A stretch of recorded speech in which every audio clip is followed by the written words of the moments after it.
আমি বিশ্বজিৎ নস্কর। তোমরা দেখছো ডাব্লিউবি হোম টিউটর চ্যানেল। তোমরা যারা দশম শ্রেণীতে রয়েছো এবং আগামী বছরে মাধ্যমিক পরীক্ষা দেবে তাদের জন্য তোমাদের ইতিহাসের প্রথম অধ্যায় ইতিহাসের ধারণা চ্যাপ্টার থেকে আমি যে সকল গুরুত্বপূর্ণ 2 নম্বরের প্রশ্ন হতে পারে সেগুলি নিয়ে আগের পর্বে বিস্তারিত আলোচনা করেছি।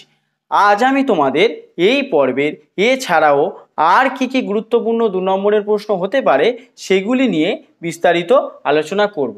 যারা এখনও আগের পার্টটি দেখোনি আমি অবশ্যই ডেসক্রিপশানে প্লেলিস্ট সাজিয়ে দেব, তোমরা অবশ্যই সেখানে গিয়ে দেখে নেবে। তাহলে ভিডিওটি শুরু করা যাক। দেখো, এছাড়াও আর কি 2 নম্বরের প্রশ্ন হতে পারে। আরেকটি 2 নম্বরের প্রশ্ন দিয়েছি, বেঙ্গল গেজেট কে কবে প্রকাশ করেন? বেঙ্গল গেজেট একটি সংবাদপত্র, এই সংবাদপত্রটি কে কবে প্রকাশ করেন? দেখো, বেঙ্গল গেজেট সংবাদপত্রটি জেমস অগাস্টাস হিকি 1780 খ্রিস্টাব্দেও কলকাতা থেকে প্রকাশ করেন। তাহলে কোথা থেকে প্রকাশ করেন? কলকাতা থেকে প্রকাশ করেন। পরের প্রশ্ন কি দিয়েছি, বঙ্গদর্শন পত্রিকা থেকে সমকালীন ভারতের ইতিহাস রচনায় কি ধরনের তথ্য পাওয়া যায়? তাহলে বলছে সেই সময়ে যে বঙ্গদর্শন পত্রিকা প্রকাশিত হয়েছিল সেই পত্রিকা থেকে ভারতের কি ধরনের ইতিহাসের তথ্য আমরা পাবো। দেখো, এখানে আমি আলোচনা করে দিয়েছি যে বঙ্গদর্শন পত্রিকা থেকে সমকালীন ভারতের ইতিহাস রচনার জন্য বাংলায় ব্রিটিশদের শাসন ও শোষণ এবং জমিদারদের শোষণ অত্যাচার, তৎকালীন রাজনৈতিক ও সামাজিক পরিস্থিতি, নারী সমাজের অবস্থা প্রভৃতি বিষয়ে বিভিন্ন তথ্য পাওয়া যায়। তাহলে তৎকালীন সময় তাহলে বঙ্গদর্শন থেকে কী তথ্য পেলাম? দেখো, ভারতের ইতিহাস রচনার ক্ষেত্রে বাংলায় যে ব্রিটিশরা শাসন ও শোষণ করেছিল সে সম্পর্কে জানতে পারলাম। আর কি জানতে পারলাম? জমিদারদের শোষণ অত্যাচার, তৎকালীন রাজনৈতিক ও সামাজিক পরিস্থিতি, নারী সমাজের অবস্থা, এই সমস্ত বিষয়গুলো কিন্তু আমরা এই বঙ্গদর্শন পত্রিকা থেকেই জানতে পারলাম। ভিডিওটি আরেকটু যাওয়ার আগে বলে দিই যে এই ভিডিওতে যারা যারা তোমরা রয়েছো, তোমরা যদি এই অধ্যায় ভিত্তিক এই সমস্ত নোটসগুলি নিতে চাও তাহলে ডেসক্রিপশান বক্সে আমি টেলিগ্রাম চ্যানেলের লিঙ্ক দিয়ে দিয়েছি, তোমরা অবশ্যই টেলিগ্রাম চ্যানেলে জয়েন করো। তোমরা এই নোটসগুলি অধ্যায় ভিত্তিক প্রত্যেকেই পেয়ে যাবে। দেখো, পরবর্তী প্রশ্ন কি দিয়েছি, যাই পরবর্তী প্রশ্নতে দিয়েছি, ইতিহাসের উপাদান হিসেবে সংবাদপত্রের গুরুত্ব কী? তাহলে ইতিহাসের উপাদান হিসেবে সংবাদপত্র কেন গুরুত্বপূর্ণ কি দিয়েছি? দেখো, 1 নম্বরের পয়েন্ট দিয়েছি, সংবাদপত্রগুলিতে উল্লিখিত সমসাময়িক রাজনৈতিক খবরাখবর থেকে সমকালীন রাজনৈতিক ইতিহাস জানা যায়। স্বাভাবিকভাবেই দেখো, সংবাদপত্রগুলি কি হয়, প্রতিদিন বেরোয়, তো প্রতিদিন বেরোলে সেই সময়কালের যদি সংবাদপত্র আমরা দেখি তাহলে সেই সময়কালের যে সকল খবরাখবর, রাজনৈতিক খবরাখবর, তাহলে সেগুলো রাজনৈতিক ইতিহাসগুলো আমরা জানতে পারবো। পরবর্তী গুরুত্ব কি দিয়েছি দেখো, বলছে সংবাদপত্রগুলিতে মূর্তিত সমসাময়িক সমাজ ও সংস্কৃতির খবরাখবর থেকে সেই সময়ে সমাজ ও সংস্কৃতি সম্পর্কে জানা যায়। দেখো, সংবাদপত্রতে এমন অনেক কিছু যে সকল সমাজ সাংস্কৃতিক বিষয়গুলি উদ্ভাবিত হয় সেগুলো নিয়ে বিস্তারিত আলোচনা থাকে। তাই যদি সেই সমসাময়িক সময়কালের সংবাদপত্রগুলো যদি আমরা দেখি তাহলে সেই সময়ের সমাজ কেমন ছিল, সংস্কৃতি কেমন ছিল, এই সমস্ত বিষয় সম্পর্কে কিন্তু আমরা জানতে পারবো। পরের গুরুত্ব একটা কি দিয়েছি, জনগণের অসম্ভব ও অসন্তোষ ও ক্ষোভ প্রভৃতি এবং বিদ্রোহ প্রভৃতি বিষয় ও সংবাদপত্র থেকে জানা যায়। তাহলে সেই সময়কালে জনগণের যে অসন্তোষ ছিল, তাদের মনে যে ক্ষোভ ছিল বা বিদ্রোহ প্রভৃতি বিষয় সম্পর্কে কিন্তু এই সংবাদপত্র আমাদের সেই সময়কালের ইতিহাস সম্পর্কে জানতে সাহায্য করবে। তাহলে স্বাভাবিকভাবেই ইতিহাসের একটা উপাদান হিসেবে সংবাদপত্রের একটা গুরুত্ব আছে। এই জন্য সংবাদপত্রটা কিন্তু ইতিহাসের উপাদান হিসেবে একটি গুরুত্বপূর্ণ ভূমিকা রাখে। দেখো, আমি এই কটা 2 নম্বর তোমাদের এই অধ্যায় থেকে দিলাম, প্রত্যেকে এই 2 নম্বরগুলো খুব ভালো করে দেখে রাখবে। আশা করব এই 2 নম্বরগুলো যদি তোমরা ভালো করে দেখো তোমরা কিন্তু পরীক্ষায় কমন পেতে পারো বা কমন পেয়ে যাবে। তাহলে তোমরা এই 2 নম্বর প্রশ্নগুলো আগের পর্বে যারা এখনও দেখোনি তারা অবশ্যই আমি প্লে লিস্ট সাজিয়ে দেবো, তারা অবশ্যই সেখানে গিয়ে আগের পর্বটি দেখে নেবে। তার আগের পর্ব আরও সমস্ত আমি তোমাদের ডেসক্রিপশানে সাজিয়ে দেব, তোমরা অবশ্যই সেগুলো দেখে নেবে। আর যদি তোমাদের এই সমস্ত প্রশ্নগুলো থেকে বুঝতে অসুবিধা হয় তোমরা অবশ্যই কমেন্টস বক্সে জানাবে, আমি চেষ্টা করব সমস্ত প্রশ্নের উত্তরগুলো আরও একবার রিপিটেড আলোচনা করে দেওয়ার। এবারে এই অধ্যায়ের পরবর্তী বিষয়ে আসি। এই অধ্যায় থেকে কিন্তু কোনো বড় প্রশ্ন পড়বে না, আমি কিন্তু সিলেবাসে আলোচনা করে দিয়েছিলাম। তাহলে এই অধ্যায় থেকে কি আসবে? প্রশ্নের মান 4। তাহলে প্রশ্নের মান 4-এ এই অধ্যায় থেকে কী কী পূর্ণ গুরুত্বপূর্ণ সেগুলো নিয়েই কিন্তু এবার আমি আলোচনা করব। দেখো এই অধ্যায় থেকে প্রশ্নের মান 4 একটি গুরুত্বপূর্ণ প্রশ্ন দিয়েছি, নারী ইতিহাস চর্চার বিভিন্ন ধারাগুলি আলোচনা করো। তাহলে নারী ইতিহাস চর্চার ধারা মানে কি? যে নারী ইতিহাস চর্চা যদি আমরা করতে চাই, এটা কিন্তু প্রশ্নের মান 4। তোমরা কিন্তু মাথায় রাখবে এই প্রশ্নের মান 4 কিন্তু এই অধ্যায় থেকে একটা প্রতি বছরই আসে, তাও এবছরেও আসবে। তাই তোমাদের এই যে কটা 4 প্রশ্নের মান 4 আমি এই অধ্যায় থেকে আলোচনা করব, তোমরা অবশ্যই ভালো করে রাখবে, তোমাদের অবশ্যই পরীক্ষায় কমন আসবে। দেখো প্রথম একটা প্রশ্ন আলোচনা করছি, নারী ইতিহাস চর্চার বিভিন্ন ধারাগুলি আলোচনা করো। তাহলে নারী ইতিহাস চর্চার উপর একটি টিকা লেখো। তাহলে এই প্রশ্নটা ঘুরিয়ে আসতে পারে। তাহলে নারী ইতিহাস চর্চার ধারাগুলি তাহলে আমরা কিভাবে লিখব? নারী ইতিহাস চর্চার ধারা কি হতে পারে? দেখো নারী ইতিহাস চর্চা যদি আমরা করতে চাই তাহলে কি ভাবে করতে পারবো, সেটাই হচ্ছে নারী ইতিহাস চর্চার ধারা। তাহলে নারী ইতিহাস চর্চা করতে গেলে আগে দেখতে হবে যে ইতিহাসে নারীদের ভূমিকা আছে কি না, কোন কোন নারী ইতিহাসের ক্ষেত্রে গুরুত্বপূর্ণ ভূমিকা নিয়েছে সেটাও কিন্তু আমাদের দেখতে হবে। পরে কি দেখতে হবে? ইতিহাসে নারীদের বঞ্চনা করা হয়েছে না নারীদের গুরুত্ব দেওয়া হয়েছে, সেগুলো কিন্তু নারী ইতিহাস চর্চার ক্ষেত্রে গুরুত্বপূর্ণ বিষয়। আর কি, নারী ইতিহাস চর্চার সূত্রপাত কবে থেকে হচ্ছে, তারা নারী ইতিহাস সূত্রপাত কেন করলো, তারা নারী ইতিহাস চর্চা কেন করেছে, এই বিষয়গুলো কিন্তু নারী ইতিহাস চর্চা ধারার মধ্যেই পড়ছে। আর কি হতে পারে?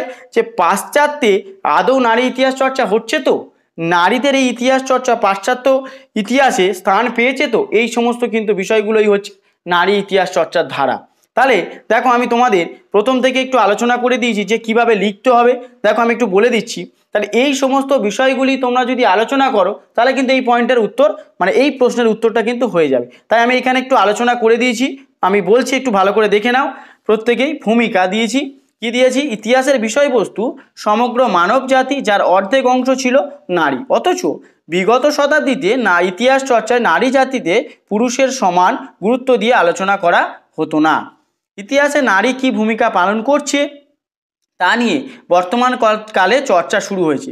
এই চর্চাই হলো নারী ইতিহাস চর্চা। আমি এখনই বলেছি যে নারী ইতিহাস চর্চাটা কি, যে তৎকালীন সময়ে ভূমিকাতে দিলাম কি, যে তৎকালীন সময়ে যে পুরুষের সাথে নারী জাতিকে সমান গুরুত্ব দিয়ে আলোচনা করা হতো না, কিন্তু বর্তমানকালে এই নারীরা কতটা ভূমিকা নিচ্ছে সেই নিয়ে কিন্তু আলোচনা করা শুরু হয়েছে। তাহলে সেটা নারী ইতিহাস চর্চার ধারার মধ্যেই পড়ছে যে বর্তমানকালে এই নারী ইতিহাস চর্চা করা হচ্ছে। তাহলে পরবর্তীতে কি দিয়েছি দেখো, চর্চার একটা ধারা দিয়েছি যে নারী ইতিহাসে নারীদের ভূমিকা। দেখো আমরা দেখছি যুগে যুগে ইতিহাসে নারীর অসামান্য অবদান রয়েছে। জানো তো আমরা যদি দেখতে যাই নেফারতিতি, ক্লিওপেট্রা, সুলতানা নাজিয়া, নূরজাহান, দুর্গাবতী, এরা প্রমুখ নারী নিজেদের যোগ্যতা দ্বারা প্রাচীন ও মধ্যযুগে রাজনৈতিক ক্ষমতার অসীম আধারে পরিণত হয়েছিল। বিংশ ও একবিংশ শতকে বিভিন্ন দেশের সমাজ রাজনীতি অর্থনীতির উপর বিশ্বের বিভিন্ন নারী প্রাধান্য বিস্তার করেছে। তাহলে দেখো তৎকালীন সময়ে কিন্তু ইতিহাসে নারীরা একটি গুরুত্বপূর্ণ ভূমিকা নিয়েছে, কিন্তু সেই সময়কালে কিন্তু এই নারী ইতিহাস চর্চা এতটা গুরুত্বপূর্ণ। যখন আমরা বর্তমানে নারী ইতিহাস চর্চা করব তাহলে নারী ইতিহাস চর্চা ধারা হিসেবে এটা একটা গুরুত্বপূর্ণ দিক আমরা উল্লেখ করতে পারি যে ইতিহাসে নারীরা কি ভূমিকা নিয়েছিল। তারপরে কি বলছে? ইতিহাসে নারীর বঞ্চনা। দেখো ইতিহাসে আলোচনায় পুরুষের আন্দোলন, যুদ্ধ, রাজনীতি, কূটনীতি প্রভৃতি গুরুত্ব পেলেও নারীদের নেতৃত্বে অধিকার, দাবি দেওয়া, আন্দোলন, মর্যাদা, শিক্ষা, সংস্কৃতি প্রভৃতি যথেষ্ট আলোচনা ইতিহাসে করা হতো না। দেখো এখানে কিন্তু আগে ইতিহাস চর্চায় পুরুষদের যে সকল যুদ্ধ, রাজনীতি ক্ষেত্রে তাদের যে অংশগ্রহণ, তাদের যে ভূমিকা, এই সমস্ত বিষয় নিয়ে আলোচনা করা হতো, কিন্তু নারীদের ইতিহাস চর্চা সম্পর্কে কখনোই আলোচনা করা হতো না।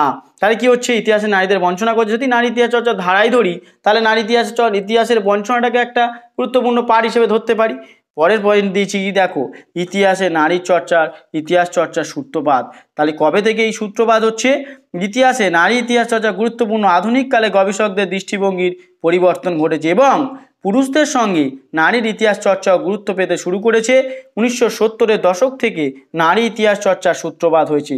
দেখো 1970-এর সময়কাল থেকেই, দশক থেকেই নারী ইতিহাস চর্চার এই সূত্রপাত কিন্তু শুরু হয়েছে। পরবর্তী ধারার একটা পয়েন্ট দিয়েছি কি দেখো, পাশ্চাত্যে নারী ইতিহাস চর্চা। তাহলে সম্প্রতি পাশ্চাত্যে নারীবাদী ইতিহাস চর্চা বিষয়ক বিভিন্ন গ্রন্থ কিন্তু প্রকাশিত হয়েছে।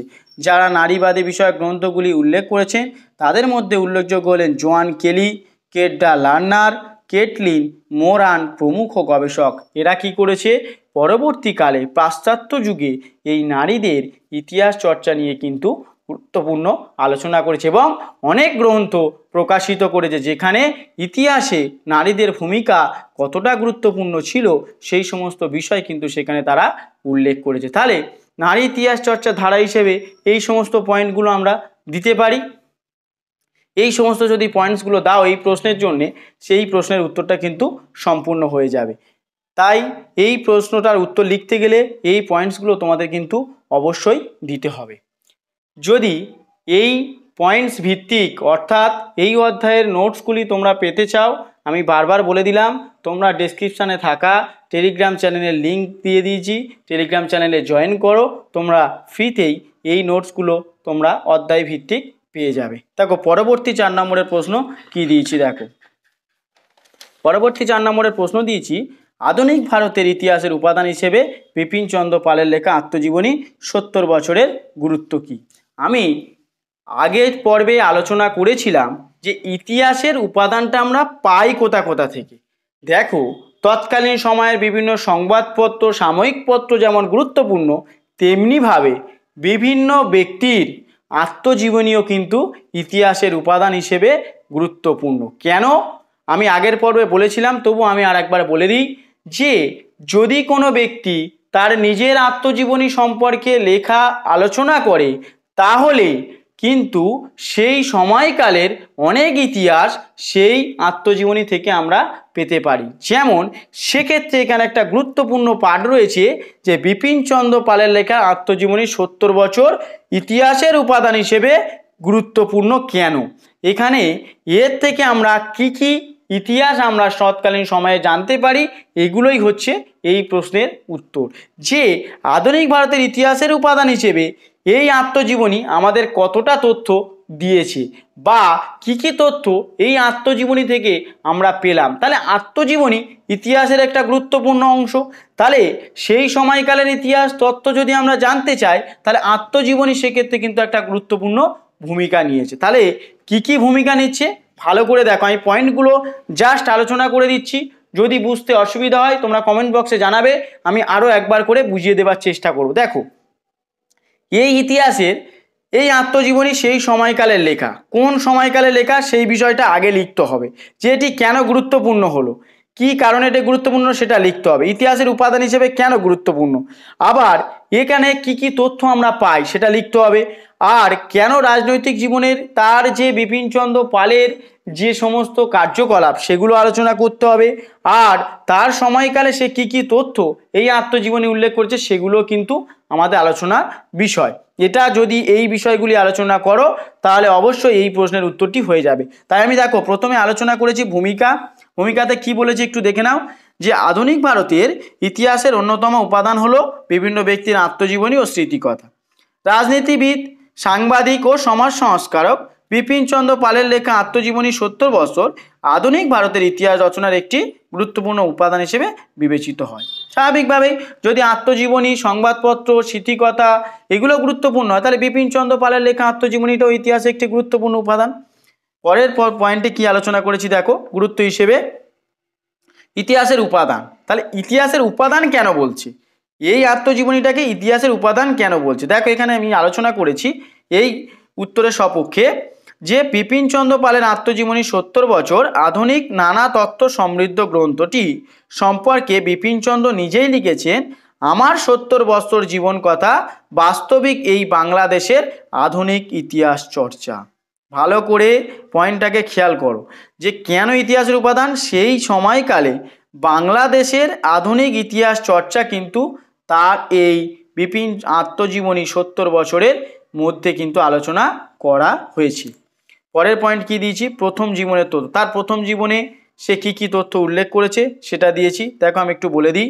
70 বৎসর গ্রন্থের শুরুতে বিপিনচন্দ্রের প্রথম জীবনের বিভিন্ন তথ্য, যেমন সিয়ট্ট জেলার পৈলগ্রামে তার জন্ম, তার বংশ, গ্রাম পরিচয়, শৈশবে সিয়ট্ট জেলার নানা ঘটনা, স্কুলে পড়াশুনোর পর কলকাতায় প্রেসিডেন্সি কলেজে পড়াশুনো করতে আসা প্রভৃতি বিভিন্ন তথ্য কিন্তু এই আত্মজীবনী থেকেই পাওয়া যায়।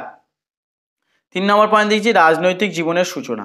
যে বিপিনচন্দ্র পাল যে রাজনৈতিক জীবনে কি কি কার্যকলাপের সঙ্গে যুক্ত ছিল সেগুলো কিন্তু তার আত্মজীবনীর ঐতিহাসিক তথ্য। কি কি বিষয়ের সঙ্গে যুক্ত ছিল একটুখানি খেয়াল আলোচনা করলেই তুমি বুঝতে পারবে যে ইতিহাসের সঙ্গে এ যুক্ত কি না, বা ইতিহাসের উপাদান হিসেবে একে নেওয়া যায় কি না, বা ইতিহাসের তথ্য আমরা পাচ্ছি কিনা এই আত্মজীবনী থেকে। দেখো 70 বছর গ্রন্থে বিপিনচন্দ্র পালের রাজনৈতিক জীবনের প্রথম পর্বের বিভিন্ন তথ্যেরও উল্লেখ আছে। কলকাতায় এসে জাতীয় নেতা আনন্দমোহন বসু একজন গুরুত্বপূর্ণ নেতা ছিলেন।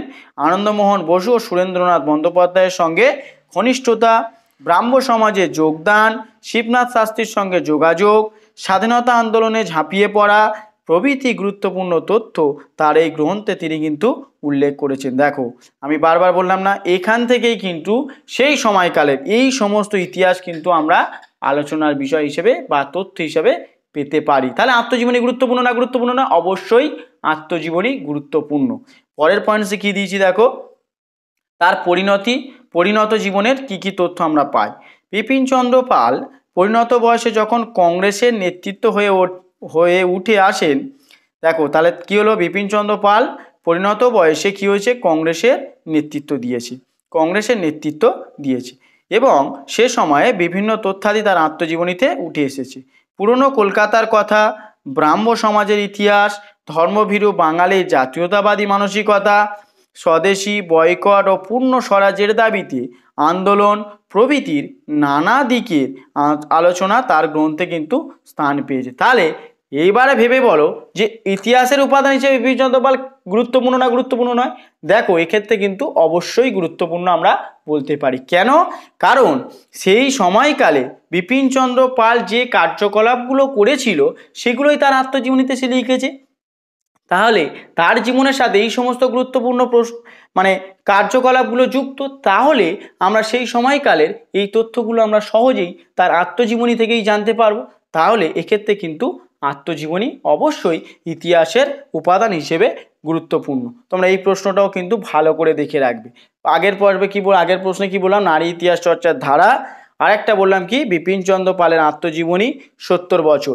এই দুটো প্রশ্ন কিন্তু ভালো করে দেখে রাখবে। এছাড়াও আমি পরের পর্বে এছাড়াও আর কি কি গুরুত্বপূর্ণ 4 নম্বরের প্রশ্ন হতে পারে এই অধ্যায় থেকে সেগুলি নিয়ে বিস্তারিত আলোচনা করব। তোমাদের যদি ভিডিওটি ভালো লেগে থাকে তোমরা অবশ্যই একটি লাইক করবে এবং বন্ধু বান্ধবের মধ্যে শেয়ার করবে। আর যারা যারা চ্যানেলে নতুন আছো তারা চ্যানেলটিকে অবশ্যই সাবস্ক্রাইব করবে এবং পাশে থাকা বেল আইকনটিকে ক্লিক করবে এবং অল নোটিফিকেশান অন করে রাখবে। তাহলে তোমাদের কাছে পরের পর্বটি সহজেই পৌঁছে যাবে।